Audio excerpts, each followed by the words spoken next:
Well, but monsters as they are, what would you do with them? The answer is short and at hand. Hang them, for whatever they deserve. I would have no new tortures invented, nor any new death devised. In this, I think, I show moderation. Let them only be hanged, but hanged speedily. Trenchard and Gordon, Cato's letter number 3. Cato's letter number 3, November 19th, 1720. So ain't nothing changed. Right? 304 years and ain't nothing changed. But the only thing that has changed is they weren't afraid to write that. Right. That was published in a London newspaper. That wasn't just something they wrote in a journal or something secret. This was published as every week in a London newspaper. And If you publish that today, you will have a knock by the Secret Service or Homeland Security. for sure. Yeah, we know that's true.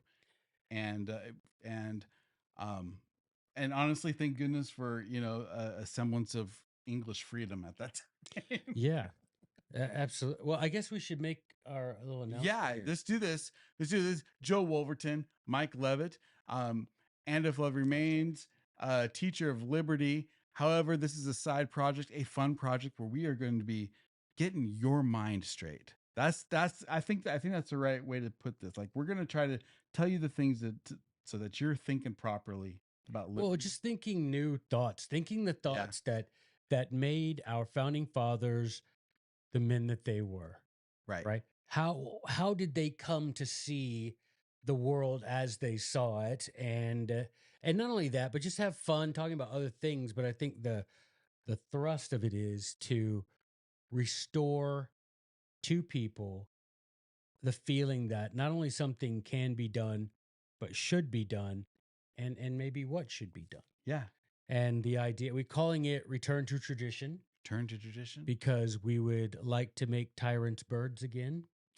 You know, we'd like to be able to buy guillotines on Amazon. We like that plan. You know, all that kind of stuff. But we will take the Trenchard and Gordon stand of let's not make any. Yeah, let's be merciful and just hang them quickly. Yeah, we're not going to devise new tortures. We don't need to do that. Right. But the point is, none of this can happen without having your mind squared away the way Trenchard and Gordon, Algernon Sidney, and then the generation of our founding fathers that read these guys. Right. I mean, Cato's letters, for example, Algernon Sidney, these were mother's milk to our founding fathers. These are the things they read. And not only that, of course, they had a biblical bedrock upon which they were built, and they believed these things. And they really thought of these things as real, as true, and it motivated them. They recognized through their study of things like this that there comes a time when you've tried talking and you've tried reasoning with people that won't be reasoned with. And so we're just going to try and restore that, try to help get people thinking differently about what we can do. And these are dangerous thoughts, not just because it may end in danger for tyrants, but they're dangerous thoughts because we've been afraid to think them for a long time. Yeah, and it's not fomenting violence. No. Because, it reminds me of the thing that people get wrong about Machiavelli. They're always like, Machiavelli was power at any cost. No, and that's not what he said. If you've read The Prince, if you've read The Art of War, if you've read Discourses on Livy, you will know that Machiavelli's point was the only way to have a peaceful, prosperous society and a well-governed society is for virtuous people to elect virtuous rulers. Yeah. Machiavelli was a Republican, small r. He was not someone that thought, if you can get power, get it no matter what it takes. That is not what he believed. And so this is not a podcast to foment violence. This is a podcast to say we're nowhere near being able to do that because we're not educated and virtuous enough to make a correct call on that. Right.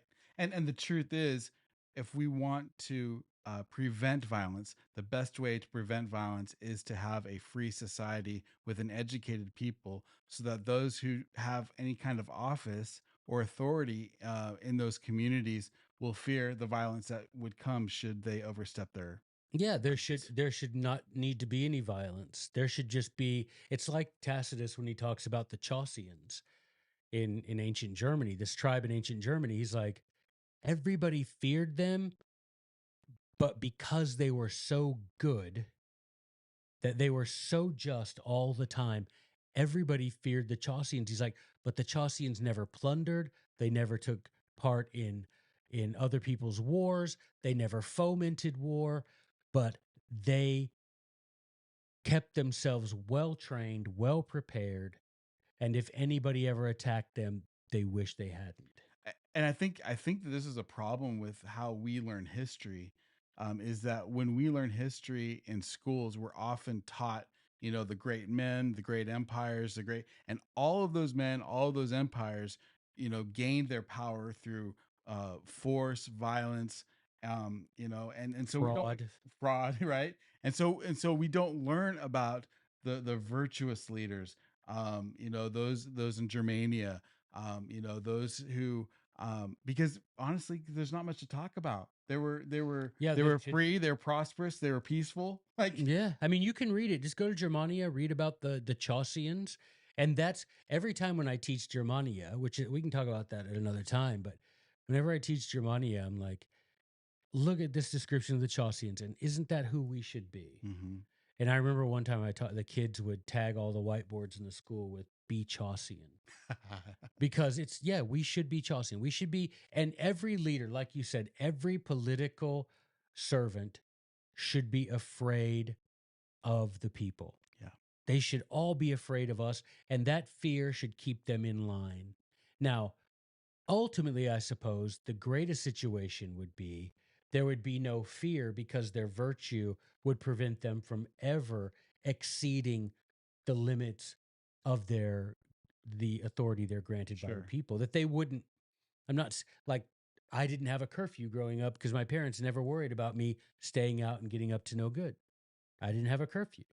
So it would be nice to never have to have a leader fearful of the people because that leader himself is so virtuous, being tyrannical would never cross his mind. Right, and it would be within the culture that that leader would never see himself above the people, but instead would see himself as a servant, as somebody providing a service to keep them out of danger, to keep them out of war, so that the rest of the community, rest of his clan, the rest of his family can be prosperous, free, and able to do the things that truly that God put us on this earth to do, which Yeah, is I to be mean, have prosperous, a free, and leader. happy. Yeah, have a leader that we would reelect every year or every 2 years, whatever, that we would reelect because this guy, he he respects the sanctity of private property.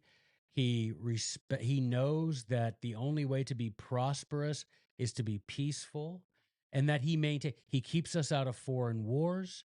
He keeps the government out of business, right?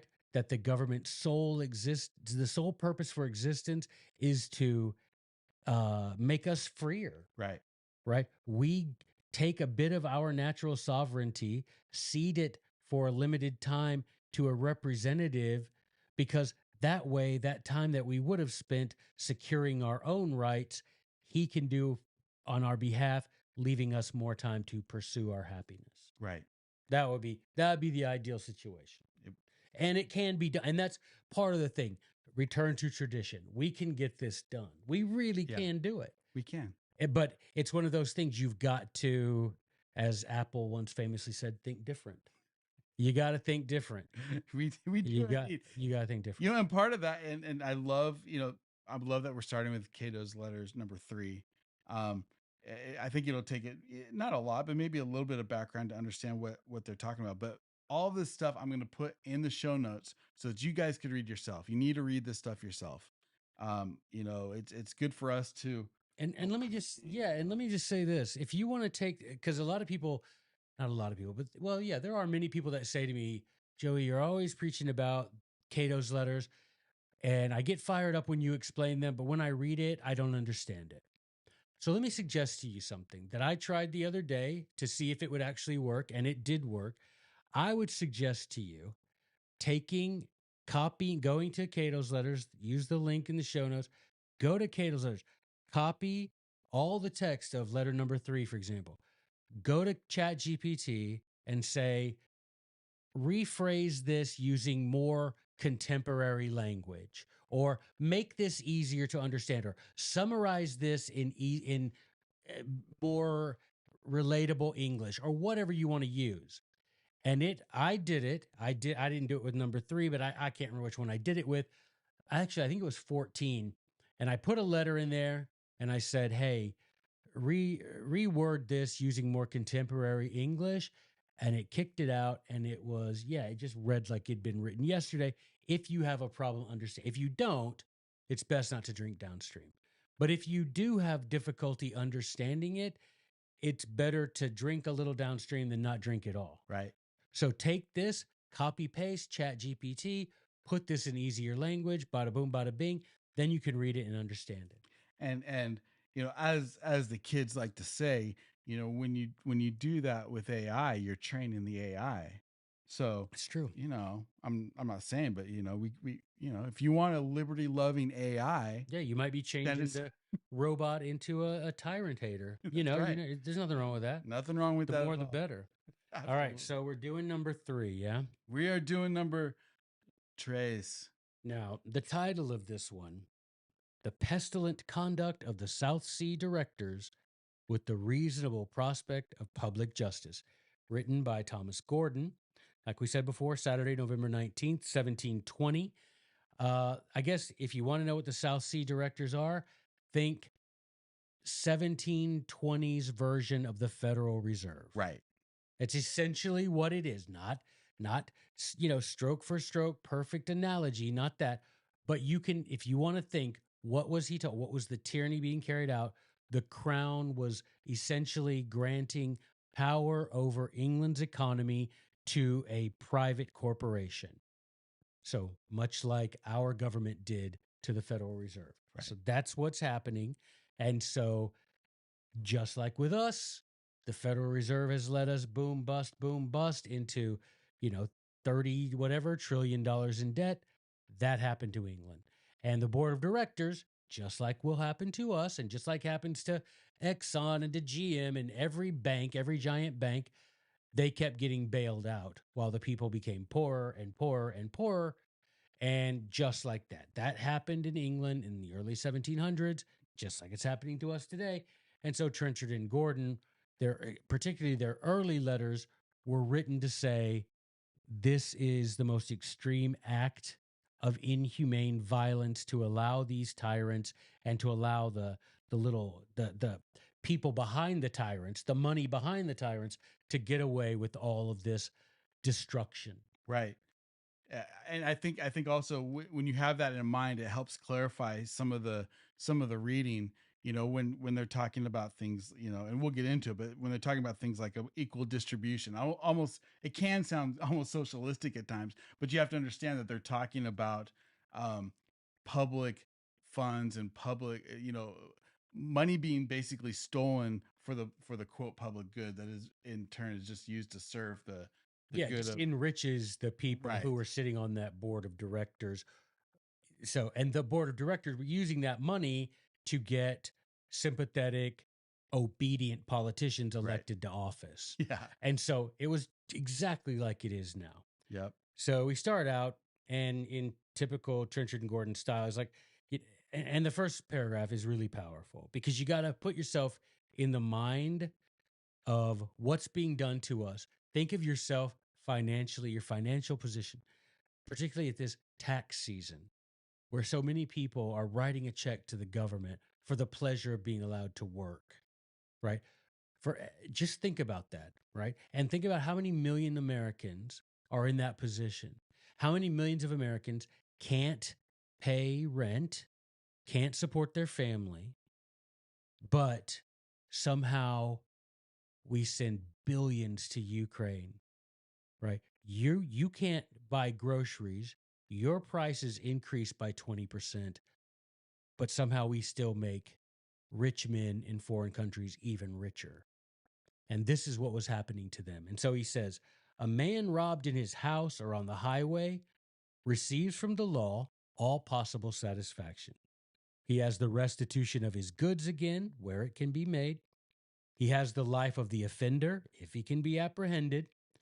And there is a plentiful reward given for every such apprehension. By this salutary method, vengeance is at once taken for the crime committed and a terrible example made of its author to prevent its repetition. So if someone breaks in your house and steals your stuff, the law will allow you to try to get your stuff back. The law will try to apprehend the thief, right?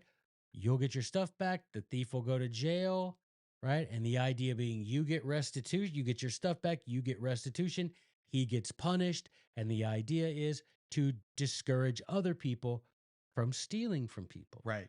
Right. And this is called just natural law. I mean, we could be talking about the law of England, we could talk about the American law, we could talk about any law, but this is just plain old natural law. I am a human being, you are a human being, and so this is how we conduct ourselves. And again, the law used to enforce that. Mm-hmm. That if I stole from a man, I recognize that the law would punish me. If I had his stuff, the law would take it from me and give it back to him. And probably with some interest and some restitution. Something. Yeah. There would be some way for the law to punish thieves and return the victim of theft back to his original condition. Right. And so the purpose of law is really to institute justice, like no more, no less. And this is why is that so important in the context of this? Why all of a sudden is he bringing up, that this is what law is, and this is how, we deal with robbers, on this thing that we're talking about, this private company. I mean, it says, "'Tis the law to secure us what we have, preserve what we are. A free people are kept so by no other means than equal distribution of property. Every man who has a share of property having a proportional share of power in the first." In other words, you can't run something unless you own part of that thing. I don't get to vote on Apple's policies because I don't own any stock in Apple. So if you own property, the government necessarily, you should have a say in that government. And the way that it's always been done is as property owners. Now, you can think of it as owning a house, but it's more than that. Having a job is being a property owner.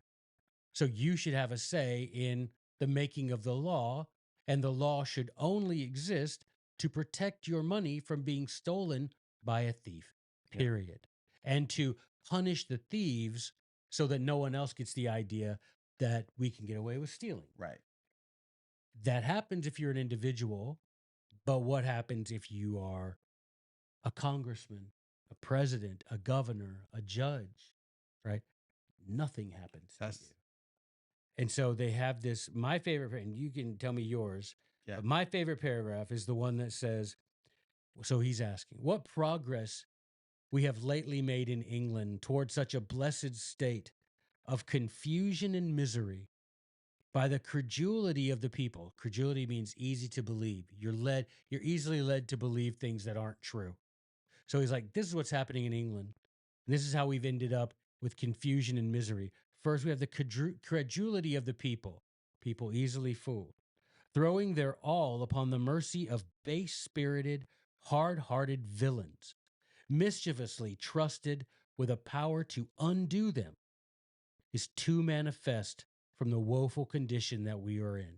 There's no way that we in the United States are in the condition we're in if it were not for people that believe the Republicans will save us. No, the Democrats will save us. The credulity of the people and the fact that politicians from both parties across the board are base-spirited, hard-hearted, and You've trusted them with power to make law, and they're abusing the law to steal from you. That is a fact. I talked to, I'm reflecting on our last episode where we talked about the delusion of the people, and how, Yeah. how that happens and how that's so dangerous. And this is really, this is kind of the point. I listened to Piers Morgan do an interview the other day, and he had on a Republican, a Democrat, and a Libertarian guy, and they were going back and forth, and it was just so fascinating to hear Piers Morgan, of all guys, saying, Donald Trump, I mean, he's not really a demon. He's just doing this, bad stuff. Blah, blah. And then the guy immediately, the Democrat, the guy in favor of Democrat, no, he is such a demon. He did this. He's such a demon. And then the Republican guy, you want to talk about a demon? Let's talk about Joe Biden. Right. But, it goes to what you're talking about as far as, when we're at each other's throat and we don't see what the real enemy is, and we don't understand that they are against us, doesn't matter what the R or the D or whatever the label is that they have, that they are enriching themselves on our backs. Right. And that leads to the woeful condition we are in. Right.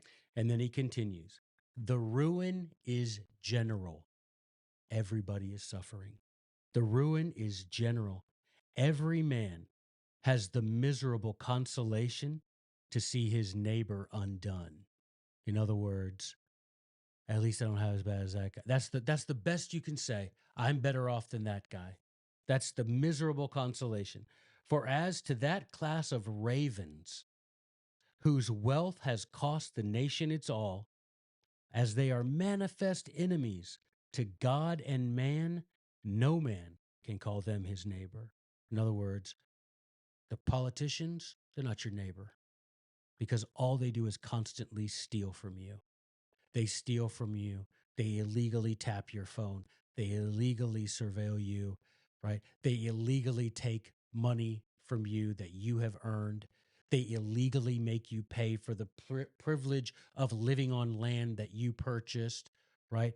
They illegally lock you up for failing to obey a regulation that never was passed by the lawmaker. So these ravens are enemies to God and man and are nobody's neighbor. They are rogues of prey. They are stock jobbers, and they are a conspiracy of stock jobbers. In other words, they're just there to make money off you. They're using you the way a shepherd would use sheep. All they're doing is making money off you. They are not only individually stock jobbers, they are conspiring to do it. A name which carries along with it such a detestable and deadly image that it exceeds all human invention to aggravate it. You can think of no worse title than the title we give them of tyrant. That nor can nature, with all her variety and stores, furnish out anything to illustrate its deformities. There's nothing in nature as deformed and depraved as these tyrants. Nay, it gains visible advantage by the worst comparisons you can make. Your terror lessens when you liken them to crocodiles and cannibals who feed for hunger on human bodies. They don't even do it because they're hungry. They do it for sport. They do it to make themselves wealthier. They do not, no politician cares about you. None of them. Not a single one of them cares about you. They care about holding on to power. And if you're a way to keep power and to have access to greater wealth, they'll pretend to care about you long enough to keep that avenue to wealth and power open to them. But the moment that you're expendable, you're nothing more than a speed bump in that avenue. They are worse than anything in nature. You see these nature shows and they're like, we would advise caution in watching this because some of these scenes are disturbing. When the lion just gets on that zebra and just, he's like, there's nothing in nature as detestable as a tyrant because they're not doing it because they have to survive. They're doing it simply out of depravity of spirit. Yeah. And the lie, or that depravity gets, it gets sunk deeper and deeper and deeper, so that lies have to be told in order to uphold their authority, and that continues to grow and grow. So they have to spin doctor and create fear in the people, and all of a sudden now we're, you know, uh, they create an environment where there's actual conversations about, are men and women. I mean, this whole environment. I mean, trust me, this environment that we're living in, this postmodern craziness, is due to a way to take our eye off the ball of what these tyrants are doing. Yeah, I mean, who do you hear calling tyrants enemies of God and man? Nobody today. You hardly, the only people you hear calling people tyrants is like, oh, this guy's a tyrant because he backs this policy. Nobody even knows the damn definition of it anymore, Right. right? It's just a word to say, meaning I don't agree with that politician, so he's a tyrant. Right. That's not the definition of tyrant. I mean, it could be. That could be part of what a tyrant is. But you have to understand that to these people, to Trenchard and Gordon, to all of these people that we talk about, to them, a tyrant is someone who places himself above God. Because God says, here are the commandments. I want you to keep them. Mhm. I will reward you for keeping them. But he never comes down and forces us. There's never been an instant where God tried to use force or fraud to make you keep a commandment. And he's God. So what you're doing is when you obey or comply to a tyrant, you are willingly placing him above God because you are granting to that man a privilege that even God himself does not take for himself. That is to say, to force you to obey his will. And at least, if you were forced to obey God's will, at least you would know it was perfect. At least you would know it was merciful and holy. Can you say anything like that about any of these petty tyrants that force you to obey them at the fear of incarceration or indebtedness? Can you say that about them? No, they are forcing you to do things that enrich them or enrich this class of ravens who are their co-conspirators overseas. No one's ever been bailed out except giant corporations. And where did the money bail them out? Either stolen from us or created by the Federal Reserve. And either way, we pay the price. Right. It's either stolen from us or from our children. Right. And if the Federal Reserve prints up the money, that just creates inflation, which is a secret tax. Right. But no one shows anymore. Nobody outside of us that tyrants are an enemy to God. Right. And that God has specifically in the Bible commanded us that to destroy those who are his enemies. We have now we don't have to necessarily, again, use violence to destroy them, but we sure as hell need to stop obeying them. Right. Right? I'm like we talked about Etienne de la Boissy. He says, I'm not asking you to lay hands on them, but please stop obeying them. Let's start there. That's a great. Please. Well, because that removes all their power.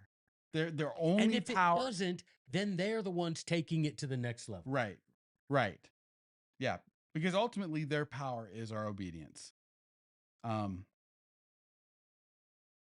It's so good. This stuff is. They so serve, powerful. I mean, they're just saying these politicians, Oh. they served a whole people as Satan served Job. Right. Right. And this is why and I love you that you're bringing up the Bible and God and these things, because it is perfectly righteous to call out the fall of tyrants. It's perfectly righteous. There is nothing to do anything otherwise is to not call yourself a Christian or a God or a believer in God. I mean, to otherwise is accept that you are less than human, because otherwise you are not created in the image of God. You are not doing as God did, casting out the evil spirits. You are allowing them not only to exist, but you are voting for them.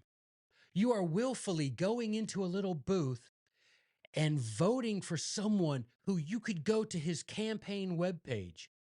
And in the things I promised to do in the first 100 days, or whatever they call that little tab on their website, you go through there and I challenge you, take your favorite tyrant, go to his campaign website, print out the, hey, this is what I promised to do if I'm elected, and take a red pen and put an X next to everything that he promises to do that the Constitution permits him to do. You will have a blank page. Yep. Because they promise to do things. As president, I will blah, blah, blah. As president, they don't have that power. As congressman, I will. As senator, I will. Whatever, fill in the blank. They don't have that authority. So when you go in and you're, I'm going to go vote for this guy.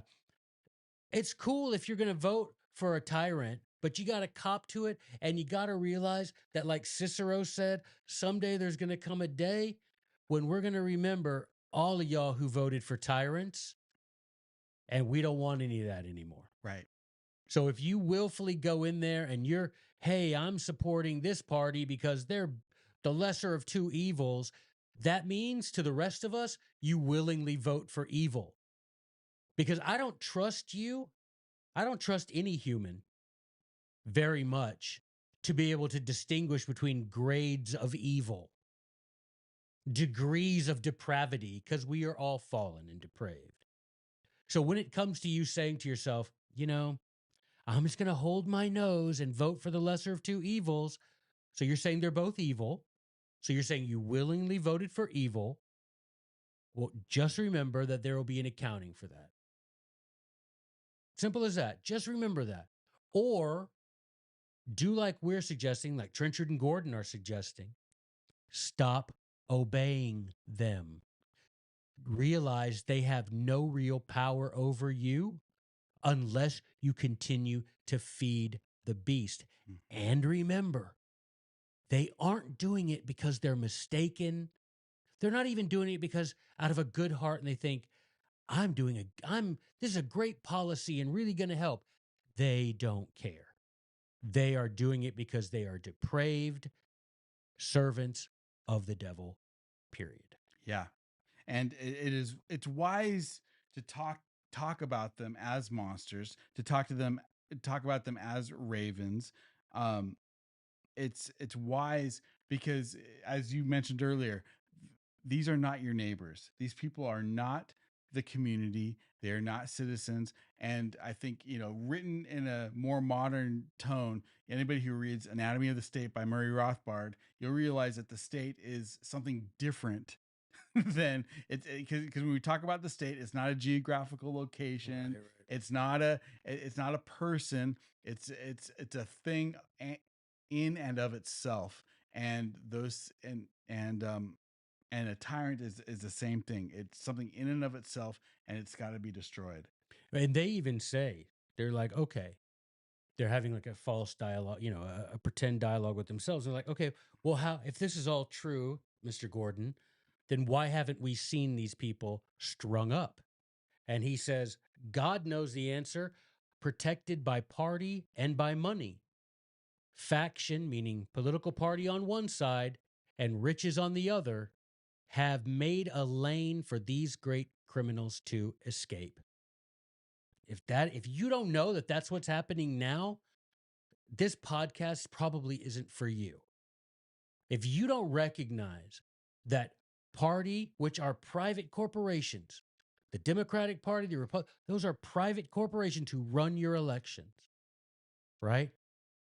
If you don't realize that party and money leave avenues open for the escape of these criminals, you're not paying attention, and you're one of these people who will believe anything you're told.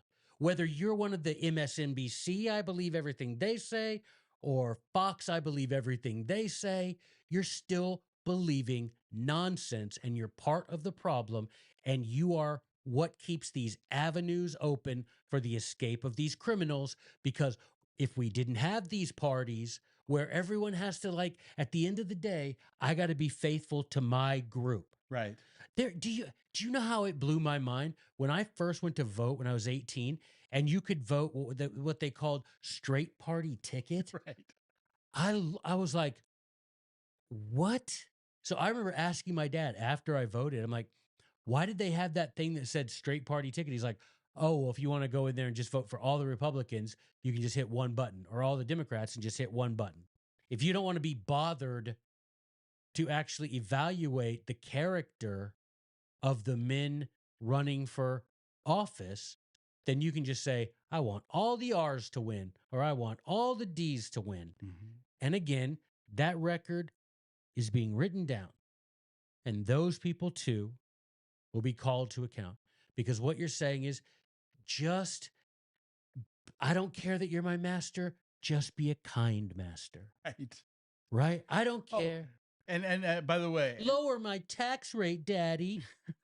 this goes back to what we were talking about before with the discourse on civil disobedience. I think one of my favorite parts of that is when he's talking about these men who collude or get in bed with these people thinking they're going to be rich, and he makes the point that don't you realize that that's all from stolen money too, that's all, like, you are part of the worst conspiracy. Yeah, when you weaponize your vote because you're like, I don't have the balls to go steal from my neighbor, but guess what? I'm going to elect a politician who promises to do it for me. Exactly. Gutless coward. Come steal. Man, if you want part of my money, come get it. Come try to have the guts to say, I don't want to work for a living. I want to steal from my neighbor who is working, and come do that. At least then you may be a rogue and you're a thief, but at least You're an honest one. At least you're not a coward. Right. Right? Because the cowards are these people that are electing to weaponize their votes. Because I want politicians to steal for me so they can make it the law. So I can use the law to, what did I say? The law? Politicians? What made the balloons go up? I don't know. Like, They're loving something I did and the balloons went off. Right? They're loving your preaching there. They're loving it. But that's the point. You are weaponizing your vote, and you're saying, I'm too much of a wuss to steal from people, but I want the government to do it for me. And this is what creates these people. This is that credulity. This is that effeminacy that Trenchard and Gordon are saying, create the situation that make us all miserable. Yep. You asked me, I don't know if this is my very favorite paragraph, but I love this paragraph. Let's see it. It's, this nation has formerly been bought and sold, but arts are used to blind the people's eyes, and the effects of the treachery were not immediately felt. And we know that the resentment of the vulgar never follows from the understanding of their reflection, but from their feeling. A pickpocket may tickle a plain fellow's ear till he's got his purse, but if he feel it going, he will knock the thief down. We have felt our pockets picked, and we know who have done it. Vengeance abides them. Yes, sir. Vengeance abides them. And they'll abide you too if you don't stand up. Stand up. Return to tradition, man. I mean, it's like someone asked me the other day, literally, genuinely asked, how did the founding fathers respond to taxes?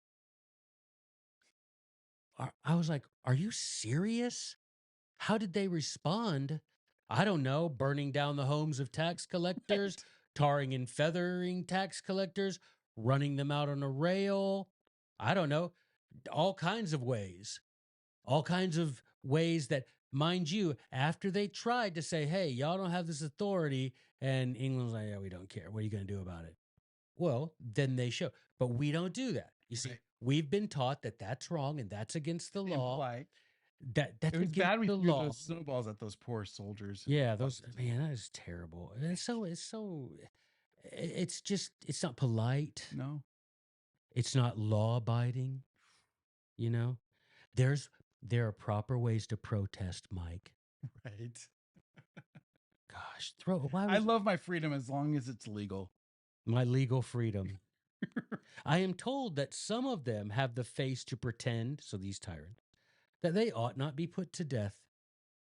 But we hope the legislature will effectively convince them.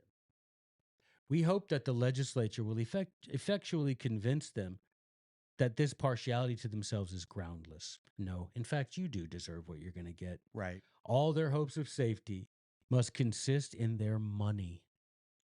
And without question, they will try to make the wages of their villainy protect their villainy. In other words, guys, if we could elect legislators who refuse to participate, if we elected legislators who were men, who were virtuous, who were good, they would make it a crime to do what the tyrants are doing to us. It would be, and Trenchard and Gordon has a section here, we'll probably get to it someday, where they have a letter saying, what do you give, what kind of punishment do you give to a petty thief? Well, if someone steals from the whole nation, shouldn't the punishment be even worse? Like, you know how here in letter 3, he says, don't invent any new ways. Yeah. There's one of the letters where they say, you know what? Let's invent new ways. They're like, never mind what I said earlier. They really do. I'm revising. They really do. In one of the later letters, they're like, you know what? Forget that. Somebody get out the Iron Maiden. Come on. These crimes are so gross and of such grander degree. We need to invent new ways to punish these tyrants because they deserve the degree of their crimes deserves some sort of novel way to punish them. Well, it logically makes sense. I mean, if we take that very first paragraph where they say, you know, if somebody robs you, that they should be apprehended, you should get your stuff back, and then it says, and there is a plentiful reward given for every such apprehension. By this salutary method, vengeance is at once taken for the crime committed, and a terrible example made of its author to prevent its repetition. You know, if we want to stop the repetition of tyrants, we have to make it so awful for them. Well, what if the punishment for stealing from somebody, you got to keep the stuff and all you had to say was sorry. Right. That's it. If you get caught stealing and you get convicted of stealing, right? And the harshest penalty you get is you have to go say you're sorry to that guy. You don't have to give the stuff back. You don't have to go to jail. You don't pay a fine. You just have to go say sorry to that guy. Because what do politicians do? When these things go wrong, well, that was the other party were being obstructionist, or we didn't have all the facts, or we were being kept from this knowledge, or the Russians were interfering, or no, it was the Koreans, or it was the Chinese, or there's always, if there's no real threat, we just invent one, but it's always someone else's fault that you got, that this or that thing went wrong, and that's all they do. They don't have to give any of our money back, right? What about Afghanistan? We were there for 20 years, billion after billion after billion of American treasure, over 3,000 American lives lost fighting the Taliban. And at the last day we were there, who did we give Afghanistan back to? The Taliban. Now, so they along with billions of dollars of more weapons that were just left there. They stole for 20 years. They killed over 3,000 people. I'm putting 2 up and they're doing balloons. Wow. What? Peace? Is it peace? Oh, wow. That's wrong. That's getting creepy. But they did all that. And guess what? All they had to do is what? Sorry. Right?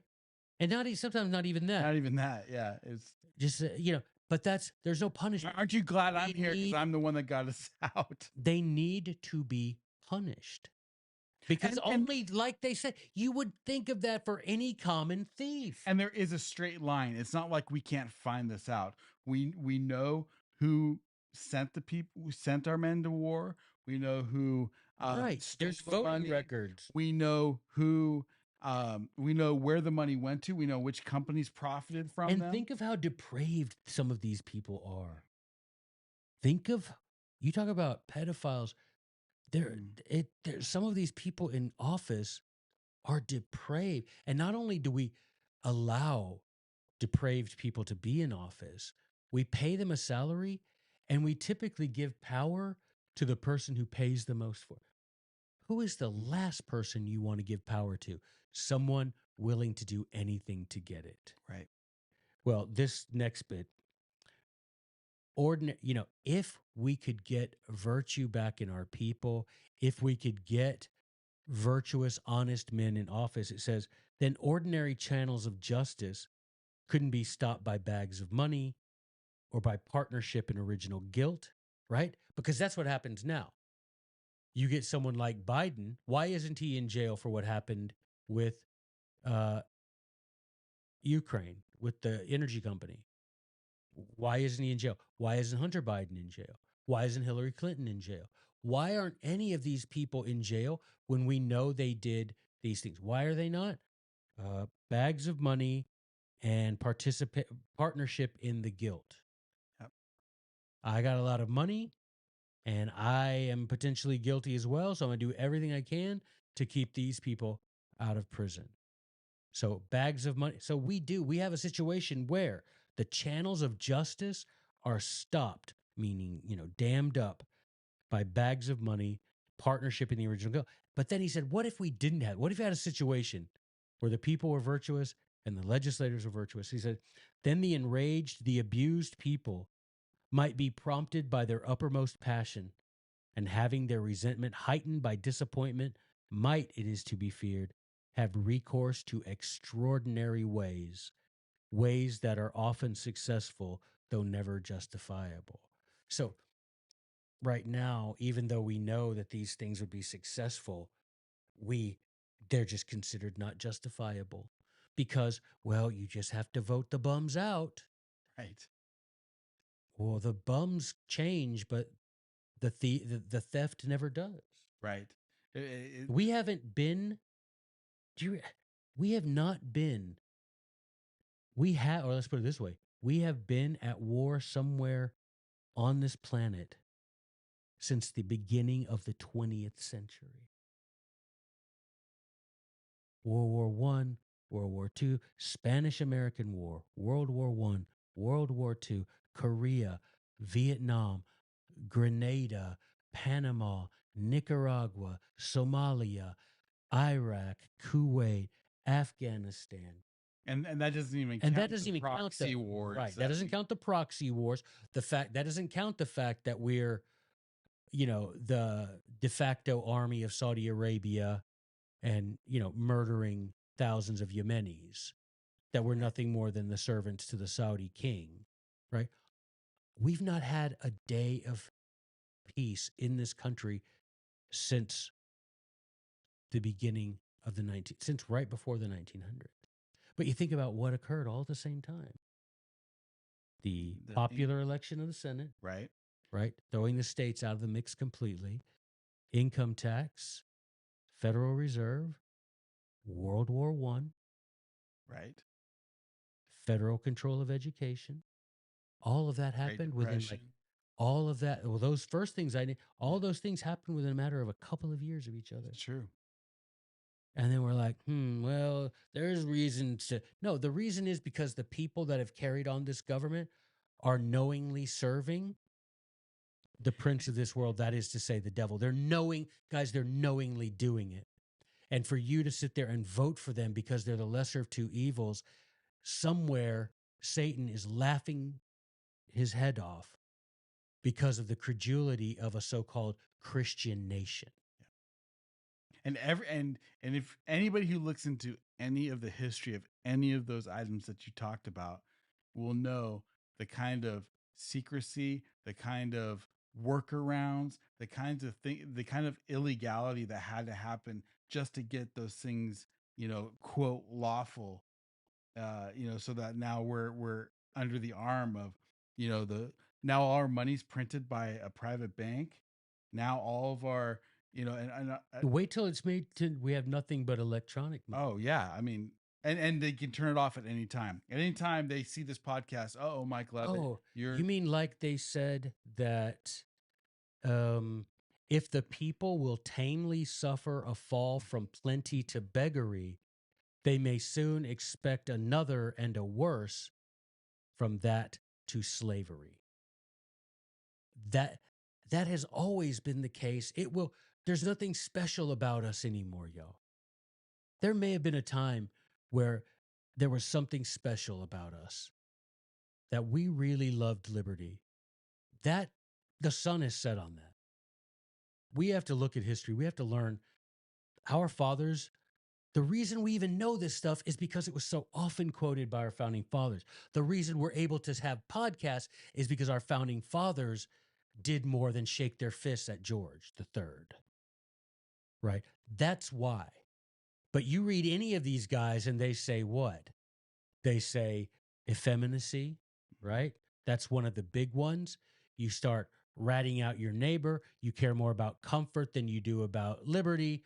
All of these things. And then you will have, and then you stop caring about, you don't, what do they say right there? They're like, if this mighty destructive guilt finds impunity, nothing remains but that every villain of a daring and avaricious spirit will grow into a great rogue in order to be a great man. If I go out and I kill someone, I'm a murderer and everybody looks down on me and they'll talk to my neighbors. Yeah, he was weird. We didn't know what to think of him. And I go to prison and everybody hates me and I might have my life taken by the state. But you put a uniform on me and I sit in the desert in Nevada with a joystick and I use a flying robot to kill 20 Yemenis at a wedding. I'm a hero. Thank you for your service. Thank you for protecting freedom. Well, I'm calling BS on that now. right. You're a hero. You're a great man if you can just do any of this villainous, evil thing. If you can get away with it, you'll be a great man. You'll be written in history books as someone great who saved us, who defended our liberty. Ain't no one defended liberty since 1815 in this country. Period. And don't come at me because my dad served 25 years in the Army. Okay? But he'd be the first one to tell you. He went to Vietnam 3 tours. He went to Desert Storm. He never spent a day of his life defending our liberty. Right. So this nonsense is just like, hey, that's a way for a rogue to become a great man. You know what? It's like you see someone like Lindsey Graham. Oh man. I mean, you talk about depravity. Yeah. Just Google Lindsey Graham's depravity. And then he never met a brown person he didn't want to blow up. Right? Al Qaeda, kill them all, let God sort them out. The Taliban, the Yemenis. I mean, he even said that we should have sent a drone to kill Edward Snowden in the Senate. He stood up in the Senate and said we should send a drone to execute him for daring to reveal that the government was unconstitutionally and illegally making electronic surveillance of every American without a See, warrant. that's the thing. Like, if anybody who thinks the government or the state or any of its appendices are there to protect you, see how much they protect you. Meaning, let's say you do get robbed. Let's say harm does come to you. How quickly does somebody come and help you with that? Versus you embarrass them by telling them that you lied us into war. You had the gall to go to bypass the state voices and tell people how you know that the spying that was supposed to be done on our enemies actually be done towards us 100%. See how quickly that they turn on those people and compared to protecting our liberty, protecting the that's the state apparatus, the FBI, the CIA, the DOD, and every other agency there to protect the people is there to protect the state, the privileges of the elite, and to make sure that the money continues to get funded into the make right sure, places. make sure that none of those people are ever punished for their crime. And how do they do it? Just like they say in this letter number 3, pay them off. Make them partners in the crime. That's right. Make them part, and then they do worse to us. They make it seem noble. Right. Voting, I got a sticker. I'm gonna make my Facebook. I'm gonna put a frame on my Facebook. I voted. I care about liberty. I'm gonna get a sticker that says I voted harder than you. Yeah, vote harder, daddy. You know what I mean? That's who we are. And so I see this part where he's like, so what do I have before my eyes? And I think about, man, what do I have before my eyes? He says, a brave and an honest people, lovers of trade and industry, free of their money and well deserving of the legislature, passionate for liberty and haters of chains. That's who we used to be. That's our founding fathers, right there to a T. That's who we used to be. Who are we now? Deluded, drained of our money, abused beyond patience, beyond expression, that swagger in the plunder of their country. I voted, or I'm going to put up a meme of Joe Biden. You're swaggering in the plunder. You don't want to stop the plunder. You're just begging the plunder to be kinder. And then you just go along with it because you're credulous. You believe what you're told. You're deluded. And they count on that delusion. And that's why we exist. Mike and I, this podcast, exists to break through that delusion, to pierce that veil that they have over your eyes and say, you don't have to believe this nonsense. Our fathers didn't believe this nonsense. The Declaration of Independence, the Constitution, do not suborn or support this kind of tyranny, and we, the people, have the ultimate, absolute, unqualified right to dispose of those who destroy and impoverish us, period, with no excuse. Because it is my belief, I won't speak for Mike, but I will say I believe that if you're an American and you are blessed by God, who it says in the scriptures, knows the habitation of his people, he knew where he was sending you. If you're an American and you were sent to this country at a time where you could vote for your leaders, or at least theoretically vote for your leaders, I have got to believe that there will come a day when you're sitting with the Savior and he asks you to account for all the times you voted for evil, evil that you so pleasantly described as the lesser of the two evils. He will hold you to account. Why did you not try, at least try, to oppose this tyranny that supplanted me from being the king of America? Why did you do that? What was it that our enemy offered you that persuaded you to betray me? How many pieces of silver were you given to betray the Savior? I'll give a big amen to that, and I will add that. Not that I can add much to that. That's pretty powerful stuff. But I do want to say, like, why are we doing this podcast? Why do we think this podcast is important? Number one, because it is important for us. We feel it's important that this message gets out, that we are at least doing our part to protect and maintain and retain and regain our liberty. And number two, the really good news, and I do think this is good news. Mm-hmm. The good news is it doesn't take a majority. It takes an alternative. It takes a large enough alternative. And I know there are people out there that will hear this, and maybe you're hearing this for the first time, and you're gonna be thinking, what in the world are these guys talking? But something in your heart is gonna spark, and something in your mind is gonna open up, and your eyes are gonna see what we're talking about. That this isn't some crazy, like we're not talking about In fact, I'm going to say it this way. We are talking about a conspiracy theory, the ultimate conspiracy theory, where the prince of this world, the devil, is conspiring against you and your freedom. And his co-conspirators, his fleshy, mortal co-conspirators know who their master is. You've got to stop thinking that these are just a bunch of bumbling idiots or socialists who are misguided and misled. And only if we could vote them out, that there'd be a new crop and we'd vote ourselves into freedom. No one in the history of the world ever voted themselves out of tyranny and into freedom. Never. But you wouldn't know that because we've been kept for over 100 years now from studying real history. So you wouldn't know that that's never happened in the history of mankind. There's never been a time when you could vote tyrants. The tyrants just can go, well, I didn't get the votes this time. Right. Man, I was about to steal some more money and start some more wars, but they voted me out of office. Right. It's never happened. And it never will happen.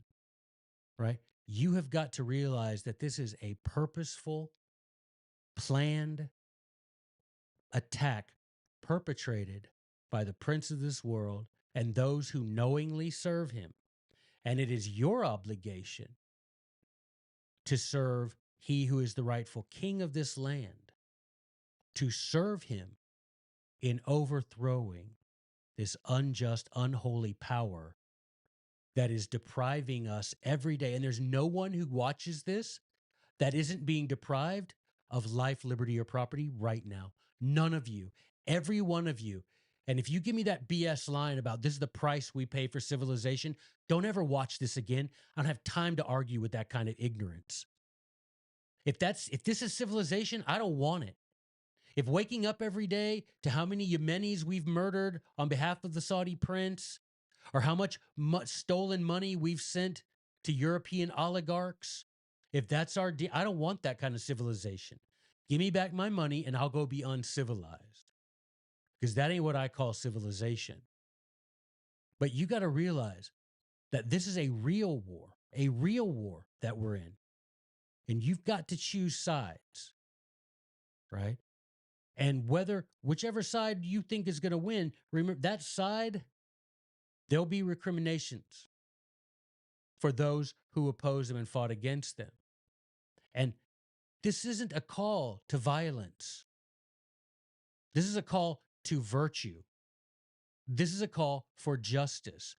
This is a call to quit being deluded, quit being so credulous, to quit playing the game according to their rules. Throw the mitt down, walk away from the diamond where they've changed the rules, where they're rigging the game from the beginning, and realize that, hey, there's a lot of us, a lot more of us than there are of them, and we can overcome this. But there is no liberty without virtue. We can't do it unless we get ourselves squared away, and unless we realize that to topple these tyrants is not only our right, but is our duty to do so, if we really believe that there is a God and that he wants us to be free. I, the Lord God, made you free, and you are free indeed. Nevertheless, when the wicked rule, the people mourn. And we're all mourning, but it's time to wipe those tears. It's time to wipe the tears, stand up, dust yourself off, and acquit yourselves like men. Show people that they are men and they will act like men. We're here to show you that you don't have to be a slave. You can walk off the plantation, and then we can burn the damn plantation to the ground. Burn it down. Let's return to tradition, brother. Let's do it. Let's do it. It ain't a thing. See you guys next time. Yep.